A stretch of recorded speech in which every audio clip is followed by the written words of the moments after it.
do Falamos, né, da programação do Igreja Aniversário da Igreja, sobre a última doutrina que Jesus voltará, o primeiro nome que veio na nossa cabeça, pastor Silésio, pela sabedoria, pela humildade, pela disposição sempre, né, dada a nós, pensamos no Senhor, por isso estamos muito alegres e eu creio que o Senhor falará grandemente os nossos corações. Amém? Aplauda Jesus.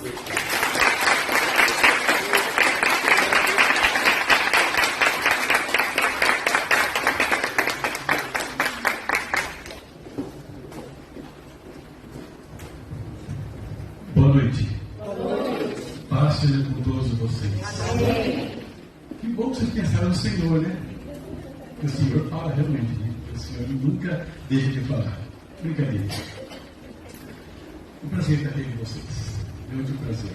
E se vocês têm expectativa que Deus fale, eu também tenho. Aliás, né? É um problemão, né? Porque a gente fica orando, a gente ora, a gente fica meditando e o pedido é que Deus venha realmente tocar nos nossos corações hoje. Eu não sei o que você pensou quando você deixou a sua casa, mas eu gostaria que eles não tinham mais nada. Vocês têm alguma restrição aqui de pegar na mão uns dos outros? Não? Não. Então eu queria que você pegasse na mão do seu irmão. Né?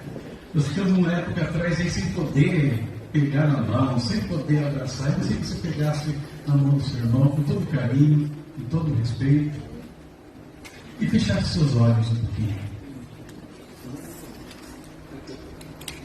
E com nossos olhos fechados aqui nessa noite que Deus preparou para ministrar no louvor, para que nós pudéssemos ofertar na casa dele. Deus preparou para que essa é uma palavra fosse ministrada no nosso coração, uma palavra que tem a ver com o nosso futuro, com uma promessa, a maior de todas as promessas, creio eu, das Escrituras. Eu queria que você usasse a sua imaginação agora. Às vezes nós vamos envelhecendo, às vezes nós estamos tão duros que perdemos a capacidade de imaginar, de enxergar algumas coisas. Mas nós somos o povo da fé. E o povo da fé tem que enxergar além. Eu queria que você, nesse instante, olhasse um pouco além, olhasse lá na frente. Tem uma luz muito grande e você está ali na sua casa, não é a sua casa daqui, é uma casa que está preparada para você. Aí você sai no seu quintal, na parte da frente da casa, a rua não tem poste, não tem luz, mas é tudo iluminado. E de onde vem aquela luz gloriosa? Você olha bem longe, mais no alto, você vê um trono, alguém assentado sobre ele, o arco-íris em volta do trono. Você contempla os serafins voando ao redor daquele trono, dizendo: Santo, Santo, Santo é o Senhor dos Exércitos. Você olha para as ruas, são ruas diferentes, não é asfalto, não é betume, é uma coisa gloriosa, linda. Esse é o nosso lar que nós esperamos. Temos até dificuldade de tentar imaginá-lo, mas eu queria te desafiar a olhar para aquele lugar, porque é para lá que nós estamos indo. E essa pessoa que está ao seu lado, que você está segurando a mão dela, é alguém que também está lutando para chegar até lá. Por isso nós vamos orar agora, para que Deus venha falar ao nosso coração, mas vamos orar também uns pelos outros, pedindo para que o Espírito Santo, o Espírito de Deus, revista essa vida, cuide dela em toda necessidade, em toda a fraqueza, em tudo que ela precisa para chegar nessa casa que nós estamos aqui tentando imaginar.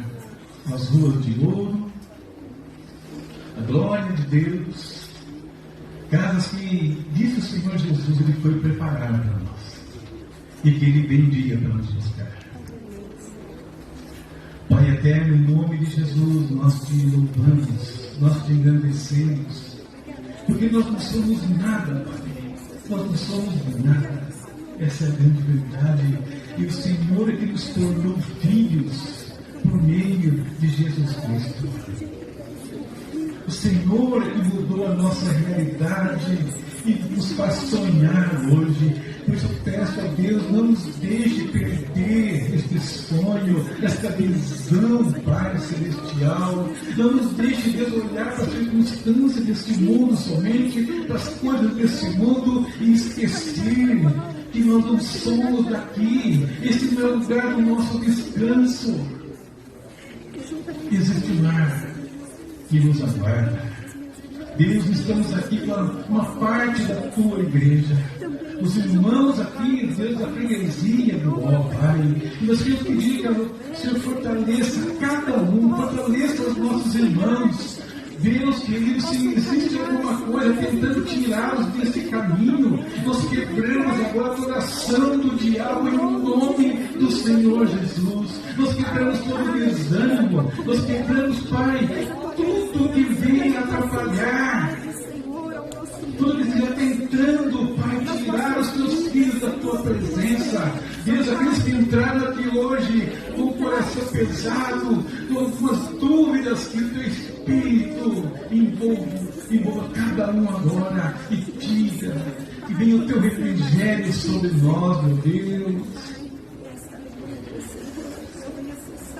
Oh, Pai, eu fico me lembrando daquele livro, O Povo Mais Feliz da Terra. Somos nós, presentes. E que seja assim, para até o último dia, em nome de Jesus. Vem, Senhor, falar conosco nessa noite. Ministra, Espírito, a cada um de nós aqui, em nome do Senhor Jesus. Amém. Antes de você sentar, que você pegasse, olhasse para esse irmão do teu lado. Olha aqui, a gente não gosta muito desse pastor, né? Eu também não gosto, né? Estou confessando o meu pecado aqui. Pega a meu irmão, eu não gosto muito desse negócio. Né? Mas quando nós fazemos isso em verdade, é outra história.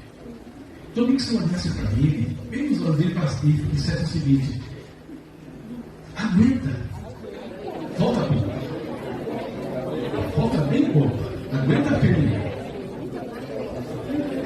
Se você quiser dar um abraço nele, pode dar um abraço nele também, né? Volta um pouquinho, aguenta firme. Amém.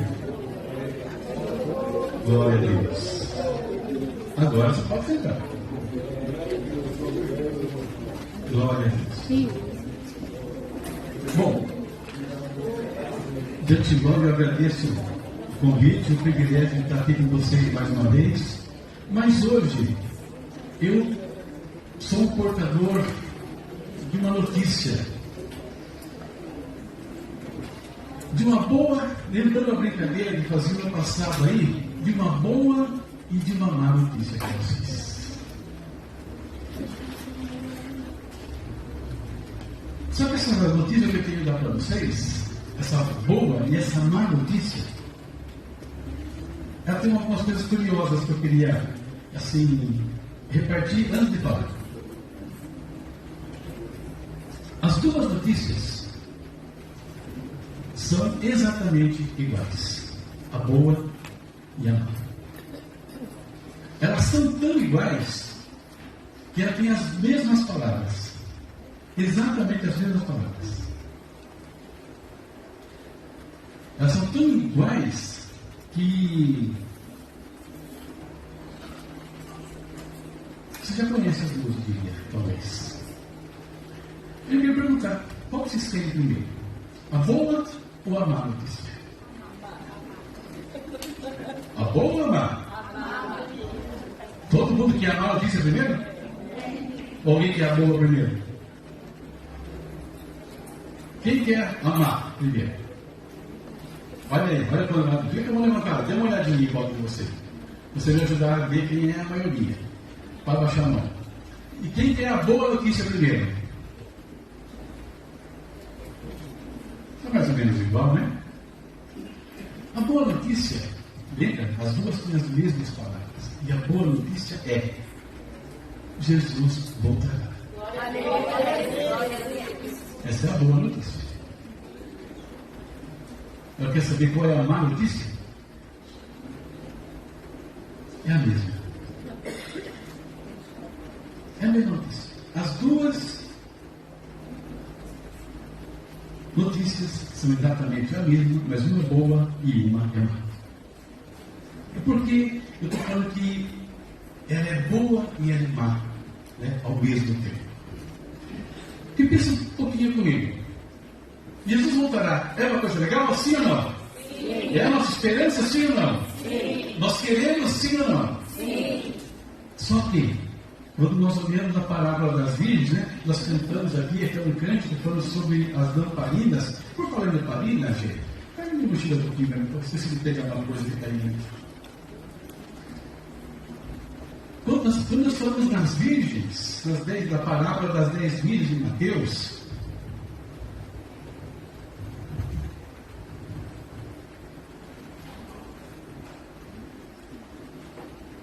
quantas entraram com o noivo? Das 10 virgens, quantas entraram junto com o noivo? E quantas ficaram de fora? Uma boa notícia quando o noivo voltou para algumas, uma má notícia para outras. Quando Jesus dá a parábola dos talentos, um recebeu 5 talentos, outro 2 e outro 1. O que aconteceu com aquele que recebeu 1 talento somente? Lembra? Pior do que isso, o que aconteceu com ele? Pior do que isso. Pior do que isso. Pior. Pior.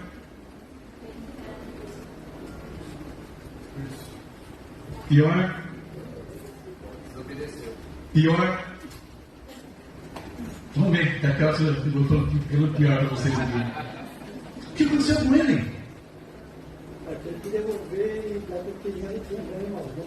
Pior do que isso. Diz o texto que ele foi lançado nas trevas exteriores. Esse dia estamos conversando sobre essa parábola lá em casa, e eu falei que algum tempo atrás fiquei meditando nessa parábola, e 1 talento, aquele único talento, sabe o que ele simboliza? A nossa salvação. Porque se ele foi lançado nas trevas, então significa que ele foi condenado. O único talento que ele tinha era capital. Era o mais importante. E todos nós aqui temos, né, a salvação. E temos que desenvolvê-la. Porque senão, também ficamos na mesma condição. Então percebe? Aí depois você vai para um outro texto que fala que, vou brincar um pouquinho agora, tá? Que ali tinham 2 diaconisas. Uma foi levada e a outra ficou. Tinham 2 pastoras. Uma foi tomada e a outra ficou. Estou comparando com o que está no texto lá, né? Está 2 numa cama, 2 no telhado, 2 no campo. Então, querido, Jesus voltará. É uma boa notícia? Depende. Pode ser uma boa e pode ser uma má notícia. Por quê? Porque depende de algumas situações. No livro de Evangelho de Lucas, capítulo 2, versículos 8 a 11, diz assim, se você quiser acompanhar. Naquela noite, havia alguns pastores dos campos próximos, vigiando rebanhos de ovelhas. De repente, um anjo do Senhor apareceu e o brilho da glória do Senhor os cercou. Ficaram aterrorizados, mas o anjo lhes disse: não tenham medo, trago boas notícias. O Evangelho, o que significa o Evangelho? Boas novas. Ele fala, eu trago boas notícias, né, de tão grande, que darão grande alegria a todo o povo. Hoje em Belém, da cidade de Davi, nasceu o Salvador, que é Cristo o Senhor. Então os anjos chegam ali e falam, eu tenho notícias boas para vocês. Eu tenho uma coisa assim sensacional, eu tenho um Salvador chegando aqui. Ele é o Cristo. Então, quando chega o Evangelho para nós, quando nós vemos que o Evangelho chega a esse mundo, ele é uma notícia maravilhosa. Ele é uma notícia que vem para mudar, para salvar. Como vocês ouviram já, né, durante esse mês, aqui lá no primeiro dia, nós falamos que Jesus Cristo salva. Ele veio para salvar, mudar a nossa realidade. Uma boa notícia. E quando Jesus veio depois, lá em Mateus, fala assim, a partir de então Jesus começou a anunciar sua mensagem: arrependam-se, pois o reino de Deus está próximo. Então, o Salvador agora, ele fala assim: o reino de Deus, uma nova realidade para vocês, está chegando, está muito próximo. Só que ele começa falando: arrependam-se. Ou seja, a boa notícia, existe uma expectativa enorme pela vida de Jesus. Os judeus estavam esperando a manifestação do Cristo. De repente o Cristo se manifesta, o Salvador se apresenta. E ele diz: olha, vocês queriam o reino de Deus? Beleza, está chegando. Mas arrependam-se. Ou seja, esse reino, essa realidade nova que estava chegando, tinha uma parte de exigências. O Salvador, que veio e mudou a nossa realidade, ele nos tirou das trevas. Havia alguns requisitos. Ele veio, ele nos curou, é verdade. E não é só cura física, né? Nós achamos que Jesus cura só a parte física. Não, ele cura o espírito, ele cura a alma, ele cura o corpo por completo. E ele vai além, ele derrama o Espírito Santo dele. Mas tudo isso ele faz por quê? Por uma única razão. E lá em Efésios, o apóstolo Paulo fala lá no capítulo 5, versículo 26, ele fala que Jesus, ele está trabalhando a igreja para apresentar ela como uma noiva, sem mancha, sem ruga, sem mácula, apresentar para ele mesmo. Então tudo isso que Jesus faz, salvar, curar, batizar, ele faz porque ele quer uma noiva perfeita. Não é uma noiva qualquer. Então, hoje, Jesus voltará. Eu quero falar algumas coisas aqui, mas pensando, queridos, que como, o que nós devemos fazer para que, quando essa promessa se cumprir, ela seja realmente uma boa notícia das nossas vidas. Para que quando isso se cumprir, a gente não aconteça com cada um de nós o que o apóstolo João fala na primeira epístola dele: amados, nós temos que nos comportar de tal maneira para que não sejamos envergonhados na sua vida. Para que na sua vida seja um dia de alegria, um dia de gozo, um dia que nós vamos nos ver de repente, não mais nessa situação humana. Às vezes, eu vi um negócio engraçado hoje, mas não vou falar do que eu queria, A gente não veja o nosso corpo decadente, vamos pensar assim, envelhecendo às vezes, dores daqui, ou então sujeitos a doenças, tantas coisas. De repente, tudo isso fica para trás. E nós nos veremos, como Jesus fala em Mateus 13:43, os justos resplandecerão como o sol no reino do meu Pai. Ou o apóstolo Paulo fala que isso que é mortal será revestido da imortalidade. Isso que é corruptível será revestido da incorruptibilidade. Mas para que nós possamos desfrutar disso, nós temos que observar algumas coisas. Essa notícia boa que os anjos trouxeram, o alerta que Jesus deu: o reino está vindo, mas você precisa se arrepender. E aí, irmãos, eu fico pensando na nossa vida. Nossa vida. Eu queria pensar, que eu preciso refletir sobre isso hoje. Quem é você? Quem sou eu diante de Deus?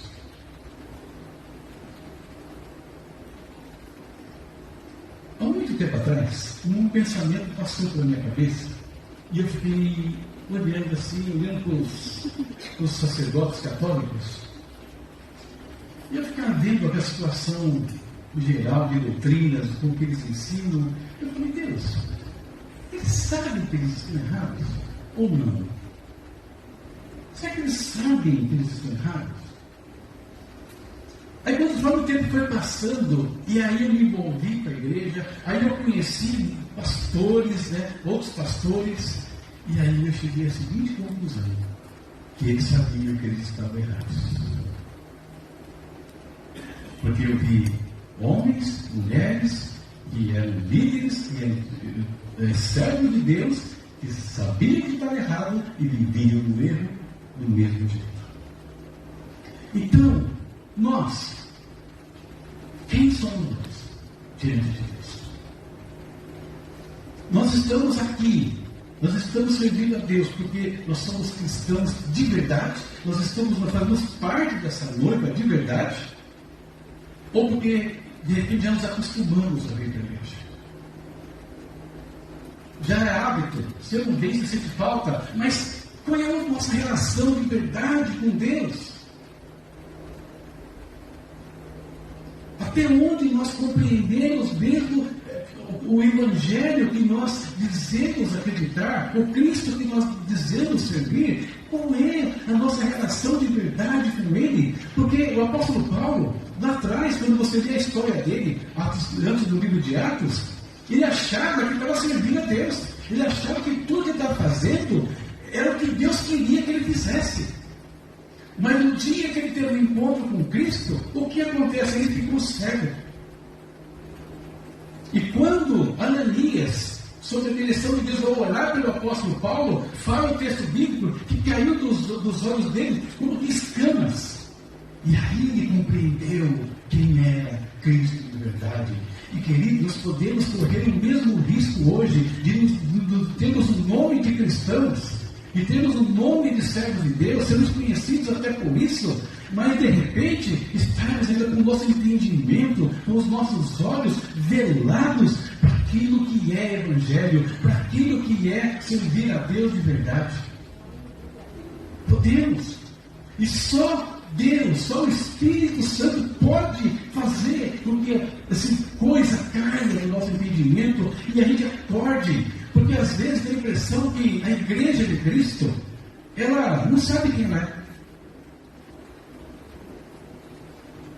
Porque se soubesse, alguns cristãos, se soubessem quem era Cristo, não viviam da forma como estão vivendo hoje.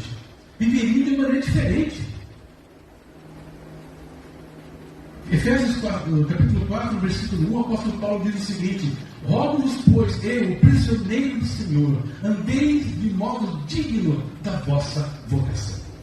Andem de modo digno da vossa vocação. Uma versão mais moderna diria, do seu chamado celestial. Para que nós fomos chamados? Para sermos filhos de Deus. Então nós temos que andar como filho de Deus. Porque se eu não me pareço com Deus, se eu não me pareço com Cristo, e é para isso que Ele me salvou, me curou, é por isso que Ele derrama o Espírito Santo dele, é para que eu me fique parecendo com Jesus. Romanos 8:29, aquele que Ele chamou, Ele predestinou para serem conformes à imagem do seu Filho. Se eu não pareço com meu Pai, eu sou bastardo, eu estou fora. Eu não vou fazer parte da promessa final. Então, essa coisa de fato Jesus voltará, nós temos que pensar nisso. Por quê? Porque nós estamos vivendo tempos extremamente difíceis. Tempos muito difíceis. Tempos onde aqueles que não tiverem uma fé alicerçada na palavra de Deus, uma fé verdadeira em Cristo, não tem uma busca de Deus real, verdadeira, não vai aguentar a pressão que está por vir a este mundo, e aumentando a cada dia. E o apóstolo Paulo fala sobre isso. Ele fala dos tempos que nós estamos vivendo. E o apóstolo João, ele escreveu no Evangelho dele o seguinte: aqueles que aceitam os meus mandamentos e lhes obedecem são os que me amam. E porque me amam, e serão amados por meu Pai, e eu também os amarei e me revelarei a cada um deles. Aquele que aceita os meus mandamentos e os guarda.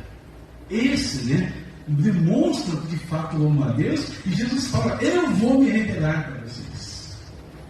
A revelação de Cristo, queridos, o Jesus voltará, a glória, ela é o tempo futuro, mas a revelação de Cristo ela pode começar para nós hoje.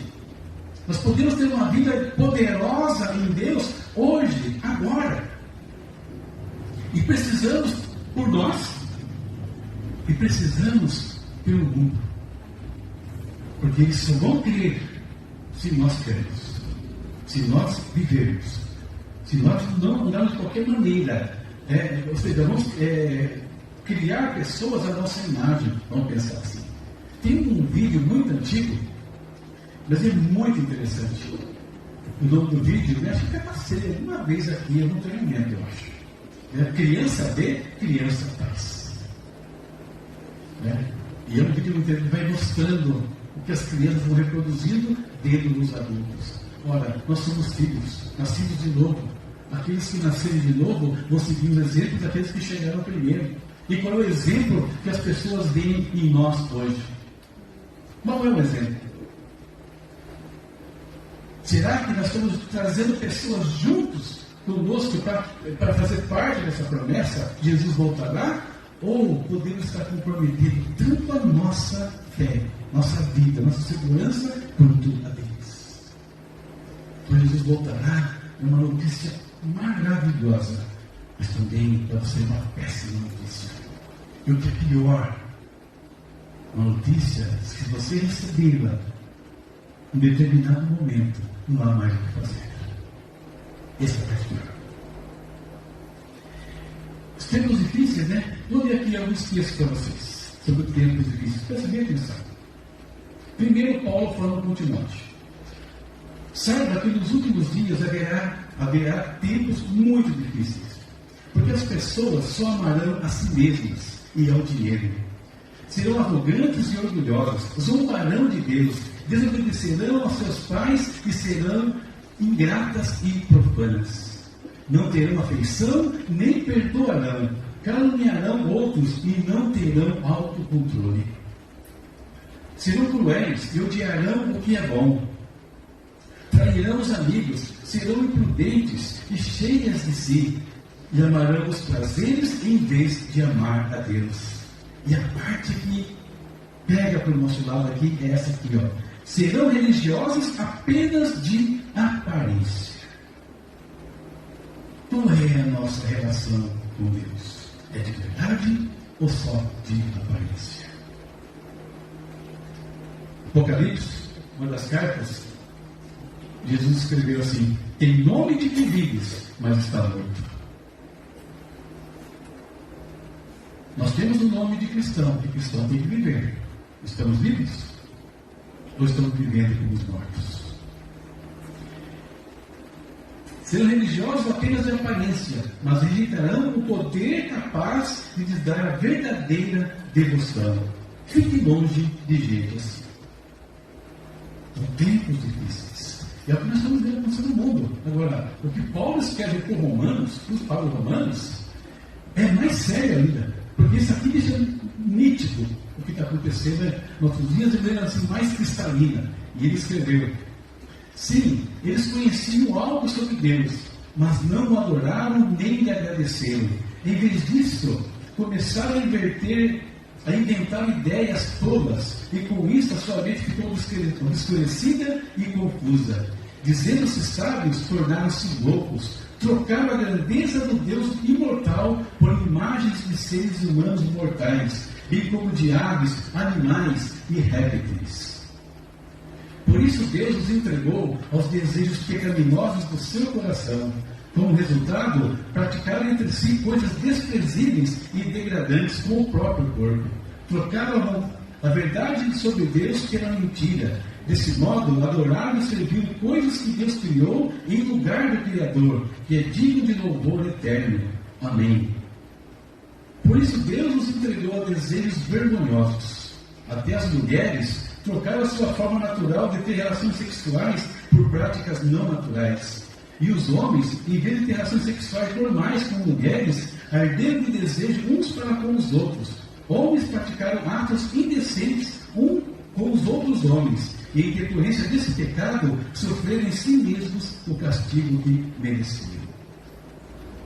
Texto de Romanos, capítulo 1. E retrata o que nós estamos vendo nos dias de hoje. Aliás, e se falamos sobre isso, ainda corremos o risco de nós sim sermos presos, sermos colocados em restrição por conta de falarmos a verdade da palavra de Deus. E o que é pior ainda, que essas coisas todas estão pressionando aqueles que são os filhos de Deus. Todas essas coisas que eu li aqui de Timóteo, de Romanos, essa situação do mundo pressiona a nossa vida espiritual. Eu gosto de filmes, né? Não sou um ficcionado, consegue, né? Expõe muito que eu vou ver, mas sinceramente não tem dado para ver muita coisa mais. Porque você é exposto ou ao homossexualismo, você é exposto à ideologia de gênero, você é exposto a coisas que quebram os seus princípios. Então melhor não ver. Melhor não ver. Porque ser condescendente com algumas coisas e abrir brechas na nossa vida para algumas situações. Então, tempos difíceis. Olha, nada de novo, porque Jesus falou que seria assim antes da vida dele. Falou que seria dessa maneira, as coisas aconteceriam dessa maneira antes que ele viesse. Então, a notícia é maravilhosa. Só que essa notícia, nós temos que estar prontos para ela. Eu tenho que estar pronto para Jesus voltar. Eu tenho que estar preparado para esse momento. Por quê? Primeiro, eu não sei quando ele acontece. E se eu não estiver vivendo segundo a vontade de Deus, eu não farei parte dessa promessa. E eu não estou falando aqui que eu tenho que ser perfeito. No nosso culto familiar, eu estava discutindo sobre isso, né, sobre a volta de Cristo, e eu falei uma coisa: olha, é graça de Deus, vai ser pela graça. Porque se depender de nós, não vai ninguém. É sério. Se depender do ser humano, ninguém vai. É graça de Deus.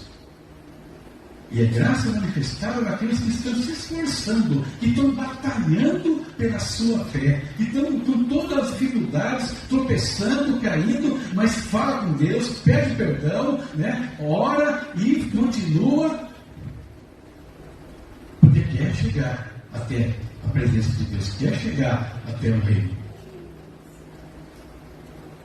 Então a natureza, né, dessa notícia aqui, diria que eu mudo no final.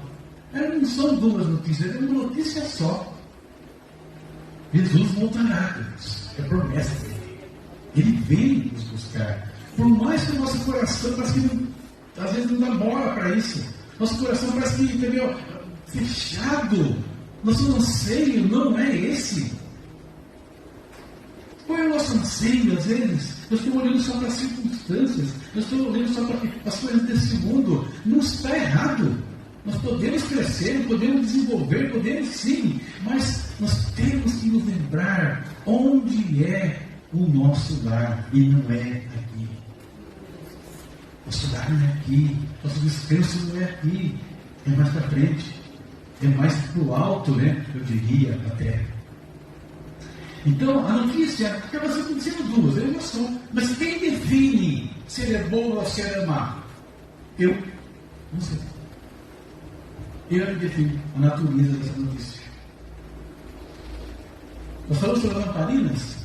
Eu trouxe, né? Eu estava meditando lá, eu lembrei dessa lamparina aqui. Eu tenho duas dessas lá em casa. Esse aqui é um modelo basicamente igual do que tinha lá nos dias de Cristo. É uma das mais simples, é óbvio. Que é coisa mais elaborada. Tem um pouquinho, por favor. Fala para eles o que tem dentro desse negócio aqui. Poeira? Meu Deus. Meu, obrigado. Poeira. Quando eu fui pegar ela na minha estante ali, eu olhei e falei: o que tem aqui dentro? Nossa, tem pouco dentro. Aí ia limpar, eu falei: não vou limpar, eu vou limpar para evitar. Por quê? Porque as 10 virgens, elas tinham uma lâmpada. Elas tinham uma lâmpada. Mas 5 delas não tinha azeite. Faltou azeite. Para a hora que o noivo se apresentou. E nós, havia ter azeite às vezes, estamos cheios de pó. Seco. Vazio. Nada. Se a falta de azeite deixou aquelas de fora, imagina o que faz o azeite nenhum na nossa vida. E aí, irmãos, nós caímos no lugar comum do fim da história. E qual é o lugar comum? As 10 virgens. A lâmpada simboliza a palavra de Deus. Lâmpada para os meus pés é a tua palavra, e luz para o meu caminho. Mas a lâmpada já só é luz quando ela tem o azeite dentro. E aí nós caímos no comum mais básico possível, porque nós estamos falando de novo da palavra de Deus. E nós vivemos nos dias de hoje uma crise sem precedentes no meio da igreja de conhecimento da palavra. Sem precedentes. Eu fico assustado. Não vou citar algumas situações aqui, porque está transmitido, né? Então, beleza. Não vou falar nada. Eu fico assustado com algumas situações em igrejas de como não se conhece mais essa palavra. Nada. Absolutamente nada dessas. Quase nada. É raso demais. E nós temos um grande desafio, que é a questão da oração. Dois desafios. A questão do orar. Como é que está a sua relação com a palavra de Deus? Como está? Tem a história antiga, né? História antiga já. A irmã pediu oração para o pastor, que ela perdeu o óculos. Ai, pastor, eu perdi meu óculos aqui.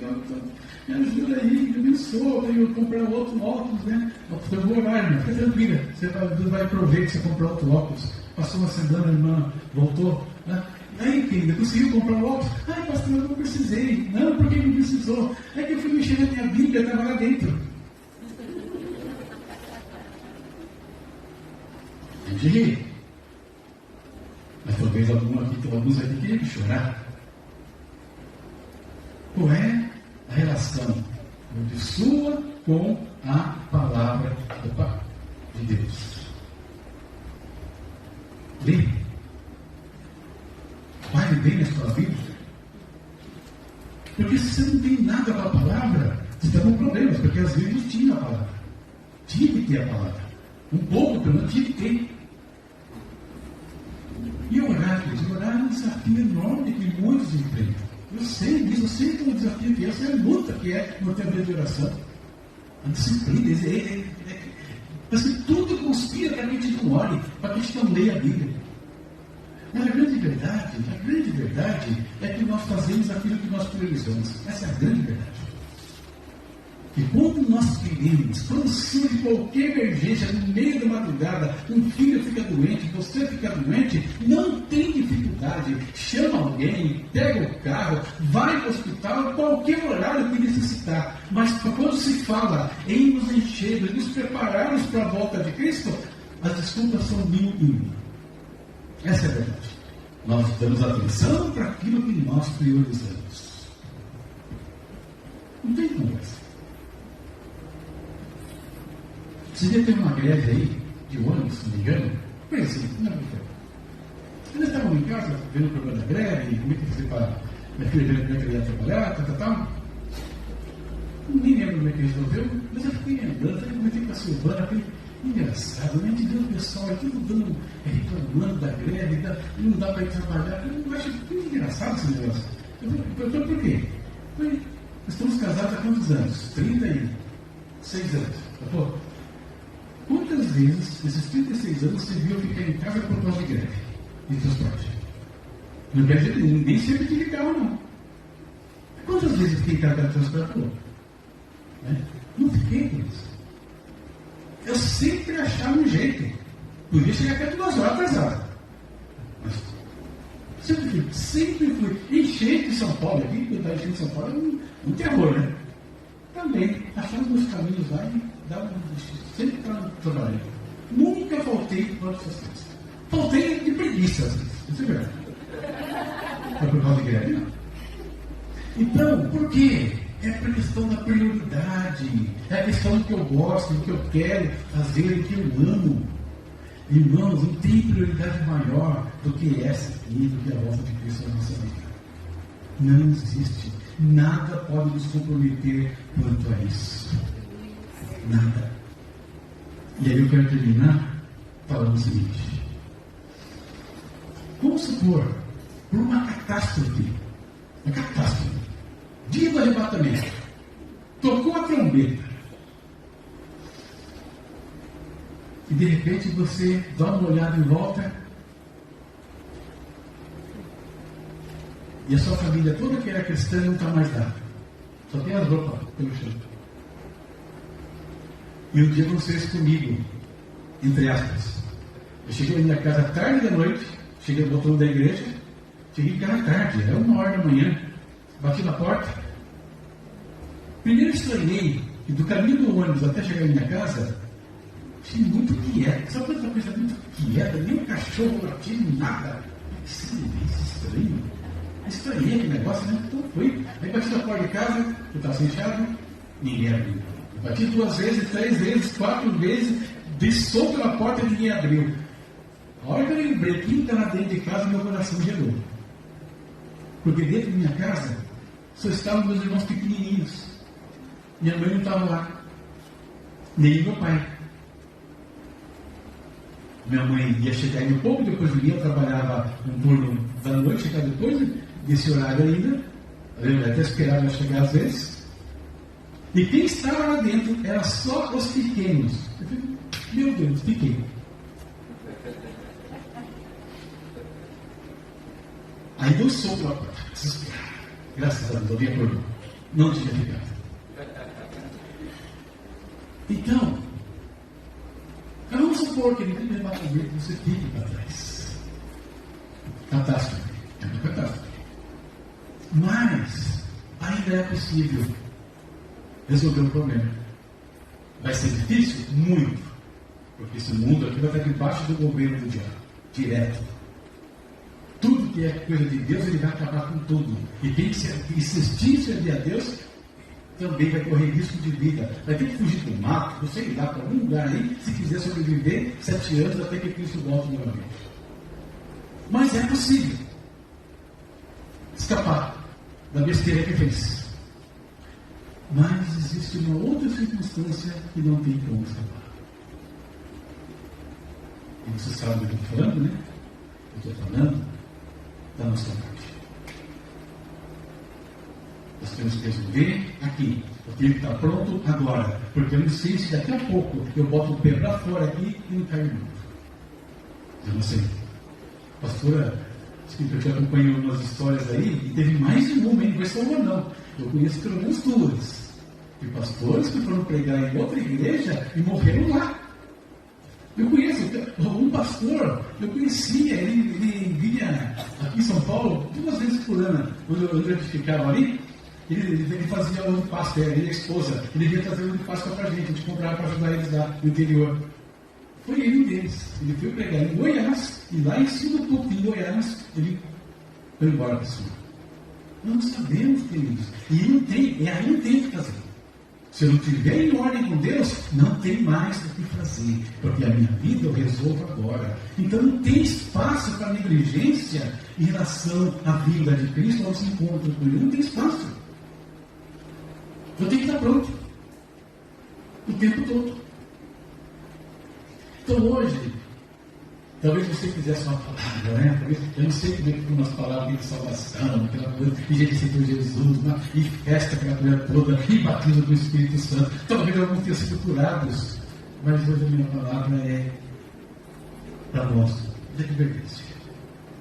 Estamos chegando em tempos difíceis. Tempos difíceis. E nós temos que estar prontos. Porque Cristo vem. A promessa não vai falhar. O reino está prontinho, né? Eu vou preparar os lugares. Ele está preparando o lugar para você lá. Aquela casa que eu pedi para você imaginar no começo, ele está preparando aquele lugar para nos receber. Nós vamos morar ali, na Nova Jerusalém. Nós vamos poder beber água do rio da água da vida. Nós vamos poder comer da árvore da vida novamente. Nós poderemos fazer isso. Mas eu tenho que estar habilitado para isso. Então, hoje é dia nós pensarmos na nossa vida. Pensarmos na questão, como é que nós estamos tocando isso?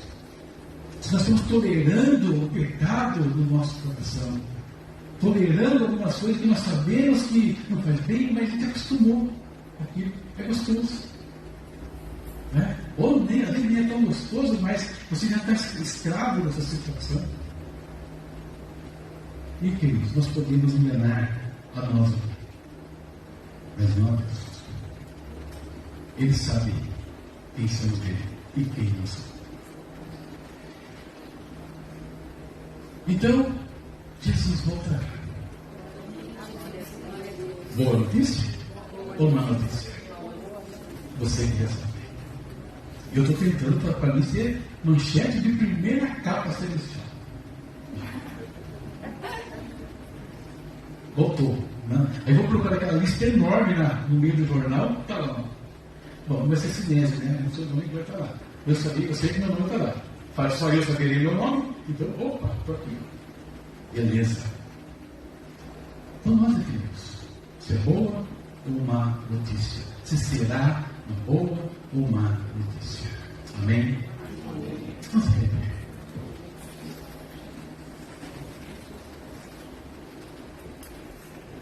Glória a Deus.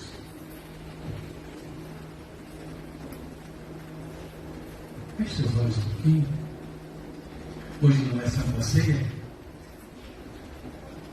Na Santa Ceia nós aprendemos, né? Examine-se, né? Cada um a si mesmo, examine-se o homem a si mesmo, antes de participar da ceia. Para que não coma, né? De maneira indigna, participe de maneira indigna da ceia do Senhor. Então hoje eu queria pedir também que nós nos examinássemos a nós mesmos.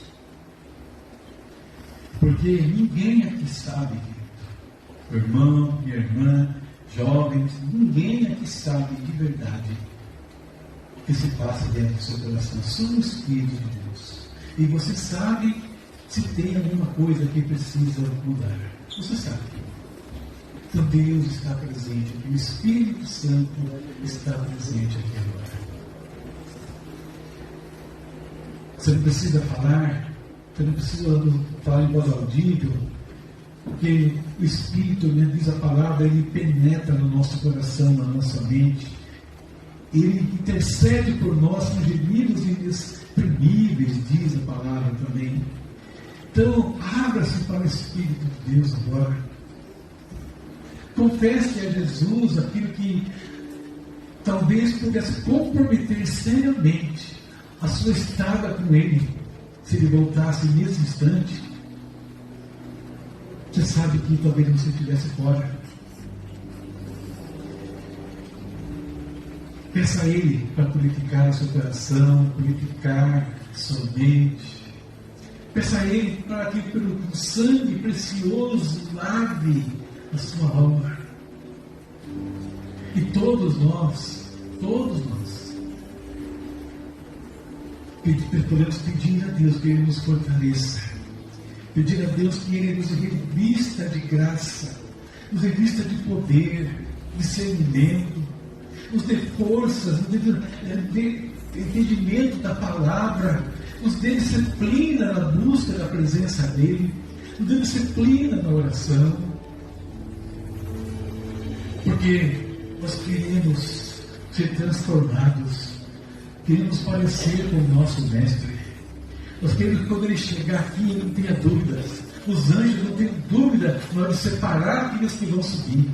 Eles vão bater um olho em você e falar: bem, você é a filha do Altíssimo. Venha, você é a filha do Altíssimo. Venha, jovem, você também faz parte do reino. Que os anjos não tenham dúvida nenhuma na hora de nos pegar aqui, nos arrebanhar para o dia da vida de Jesus. Oh Deus, tenha misericórdia nossas vidas, Pai. Limpa, Senhor, os nossos corações, oh Pai, quebranta-nos. Oh Deus, se nós não estamos conseguindo enxergar com clareza o Evangelho, com clareza o que é ser servo do Senhor, Deus, abre o nosso entendimento, que caiam as escamas dos nossos olhos espirituais. Ilumina, Senhor, o nosso entendimento, que nós queremos compreender a largura, a altura, a profundidade, o comprimento, conhecer o amor de Cristo que excede todo o entendimento, ó Deus. Oh Pai, nos ajuda, Pai, nos ajuda. Nós não queremos ser uma igreja, apenas mais uma igreja, mais um cristão. Não, nós queremos ser o cristão, o Filho de Deus. Nós queremos, Pai, que a nossa vida impacte, Senhor, todos que estão ao nosso redor. Em nome de Jesus, ó Pai, o Senhor vem. E a Tua palavra diz a Deus que o Senhor retarda a Sua promessa. Mas que o Senhor é longânimo para conosco, não querendo que nenhum se perca, senão que todos venham arrepender-se. Então o Senhor vai segurar isso o máximo de tempo para que outras vidas tenham oportunidade, e elas só terão oportunidade se nós abrirmos a nossa boca, se o nosso testemunho for convincente, Pai. Tenha misericórdia, Senhor. Desperta-nos, ó Deus, desperta-nos, ó Deus. Desperta-nos com o Teu poder, desperta-nos, ó Pai, com ousadia, com intrepidez, para falar, para testemunhar, Pai. Desperta-nos, Pai. Nós queremos ouvir, sim, o som da trombeta. Nós queremos. Nós queremos que todos que estiverem ao nosso redor também ouçam. Em nome de Jesus. Em nome de Jesus. Obrigado, Senhor, por essa noite. Obrigado pela Tua palavra. Em nome de Jesus, Pai. Muito obrigado. Amém. Amém. Deus abençoe vocês, filhos. Abençoe vocês poderosamente. E, como eu falei agora há pouco, né? Para repetir aí. Não esmoreça. Fica firme. Como diz o autor de Hebreus, falta só um pouquinho. E aquele que há de vir, virá, e não tardará. Amém? Deus abençoe vocês.